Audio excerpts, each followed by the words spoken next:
عصيتك ربي. الله الرحمن الرحيم.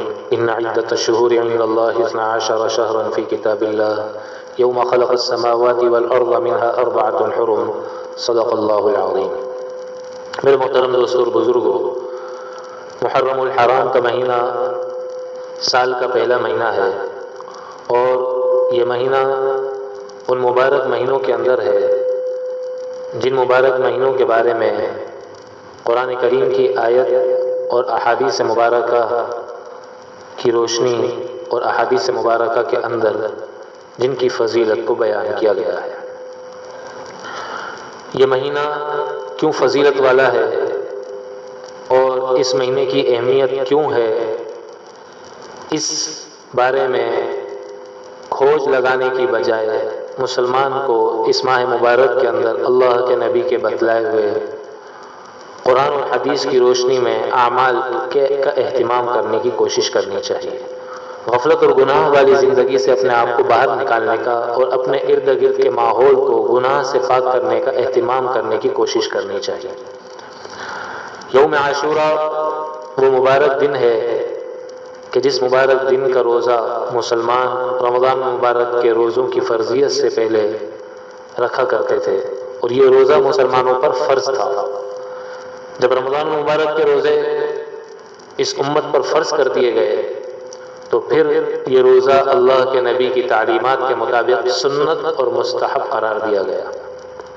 تو ایک بات تو یہ ذہن میں بٹھانی چاہیے کہ اس دن ہم روزے کا اہتمام کریں. اللہ کے نبی نے فرمایا، جو مسلمان یوم عاشوراء یعنی 10 محرم الحرام کے روزے کا اہتمام کرے گا، اللہ اس کی برکت سے اس کے پچھلے 1 سال کے گناہوں کو معاف فرما دیں گے. اللہ کے نبی ساری زندگی یوم عاشوراء کے روزے کا اہتمام فرماتے رہے. آپ علیہ الصلوۃ والسلام کی زندگی کا آخری محرم الحرام تھا، اور اللہ کے نبی کو پتہ چلا کہ یہودی بھی اس دن روزہ رکھتے ہیں. اور اللہ کے نبی نے جب ان سے وجہ پوچھی تو انہوں نے یہ بتایا کہ حضرت موسیٰ علیہ السلام کو اللہ نے اس دن فرعون ظالم سے نجات عطا فرمائی تھی. اس شکرانے میں ہم روزے کا اہتمام کرتے ہیں کہ موسیٰ علیہ السلام اور ان کی قوم کو اللہ رب العزت نے فرعون کے ظلم سے نجات عطا فرمائی. اللہ کے نبی نے فرمایا، ہم اگر آئندہ سال انشاءاللہ زندہ رہے تو 1 روزہ اس سے پہلے یا 1 روزہ اس کے بعد ضرور رکھیں گے، یعنی 10 محرم الحرام کے ساتھ 1 روزے کا اضافہ کریں گے، تاکہ کسی نیکی کے اندر بھی غیر مسلموں کے ساتھ ہماری مشابہت نہ پائی جائے. مسلمانوں کی مشابہت غیر مسلموں کے ساتھ نیکی کے اندر بھی نہ پائی جائے. اتنا اللہ کے نبی اپنے قول سے اور اپنے فعل سے مسلمانوں کو تاکید فرما کر دنیا سے رخصت ہو گئے. تو میرے عزیزو، ہمیں اس بات کی کوشش کرنی چاہیے، اہتمام کرنا چاہیے کہ ہماری زندگی کے اندر کوئی بھی ایسا کام جو اللہ اور اللہ کے نبی کے دشمنوں کی زندگی سے اور اللہ اور اللہ کے نبی کے دشمنوں کے طریقے سے اور اللہ اور اللہ کے نبی کے دشمنوں کے ساتھ ہم شکل ہوں، اس کے مماثل ہوں، ان جیسے ہوں، ایسے سارے کاموں سے ہمیں اپنے آپ کو بچانے کا اہتمام کرنا چاہیے. تو ایک بات تو یہ ہو گئی.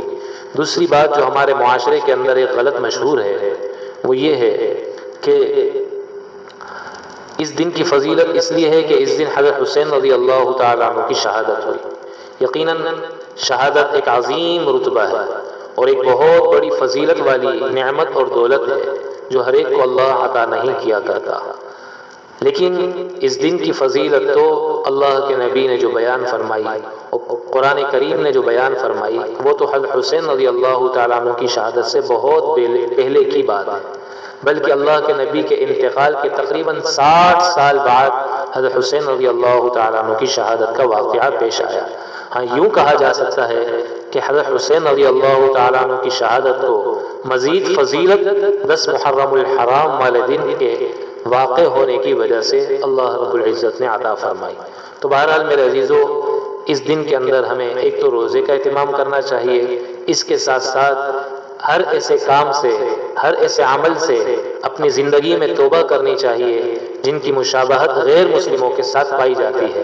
حتیٰ کہ جو لوگ غیر مسلموں کا سا عمل مسلمانوں کے بیچ میں اپنے آپ کو مسلمان ظاہر کر کے کرتے ہیں، ان جیسے لوگوں سے بھی اپنے آپ کو، اپنی اولادوں کو بچانے کا اہتمام کرنا چاہیے۔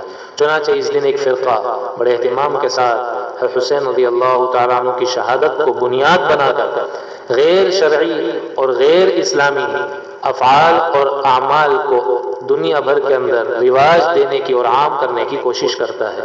لہذا مسلمانوں کو چاہیے کہ اگر سچے اور پکے مسلمان ہیں اور اپنا رشتہ اور اپنا تعلق اہل بیت اور حضرات صحابہ کرام رضوان اللہ تعالیٰ علیہم اجمعین سے وابستہ رکھنا چاہتے ہیں تو ایسے فرقے سے اپنے آپ کو اور اپنی اولاد کو دور رکھنے کی کوشش کریں، اور یہ بات سمجھ لیں کہ اس دن کی فضیلت حضرت حسین رضی اللہ تعالیٰ عنہ کی شہادت کی وجہ سے نہیں ہے، بلکہ حضرت حسین رضی اللہ تعالیٰ عنہ کی شہادت کو مزید فضیلت اس دن کے اندر واقع ہونے کی وجہ سے اللہ رب العزت نے عطا فرمائی۔ اللہ رب العزت ہم سب کو قرآن حدیث کے مطابق صحیح باتوں کے سمجھنے کا اہتمام کرنے کی توفیق عطا فرمائے۔